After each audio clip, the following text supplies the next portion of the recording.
Hello friends, അപ്പോൾ ജിമ്മിൽ നിന്ന് ക്ഷീണിച്ച് വന്നവർക്ക് അപ്പോൾ ഭയങ്കര വിശപ്പ്. അപ്പം നമുക്കൊരു ഓട്സ് ഓംപ്ലേറ്റും മാംഗോ സ്മൂത്തി ഉണ്ടാക്കിയാലോ? ബാ.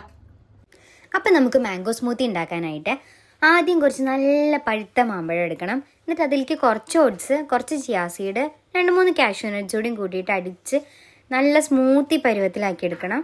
എന്നിട്ട് നമുക്ക് ഡെക്കറേഷന് കുറച്ച് നട്ട്സൊക്കെ പൊടിച്ചിടാം കേട്ടോ. അടുത്തത് നമുക്ക് ഒരു ഓട്സ് ഓംപ്ലേറ്റ് ഉണ്ടാക്കാം.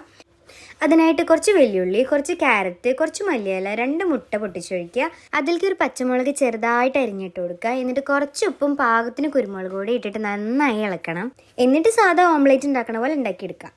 അല്ല, ഞാൻ ആദ്യം പറഞ്ഞത് ഓട്സ് ഓംപ്ലേറ്റ് ഉണ്ടാക്കാന്നല്ലേ. എന്നിട്ട് ഓട്സ് എവിടെ? ഗൈസ്, ഓട്സ് ഇടാൻ മറന്നു. അത് ഉണ്ടാക്കി കഴിഞ്ഞ് കഴിക്കുമ്പോഴാണ് ഞങ്ങൾക്ക് മനസ്സിലായത്. എന്താ അതിൽ ഓട്സിൻ്റെ ടേസ്റ്റ് കിട്ടാത്തതെന്ന് ആലോചിച്ചപ്പോഴാണ് ഓട്സ് ഇടാൻ മറന്നു എന്നുള്ള കാര്യം അപ്പോൾ ഓർമ്മ വന്നത്. അപ്പോൾ എന്തായാലും നിങ്ങൾ എന്നെ പോലെ മറക്കരുത് കേട്ടോ. അപ്പോൾ ബൈ.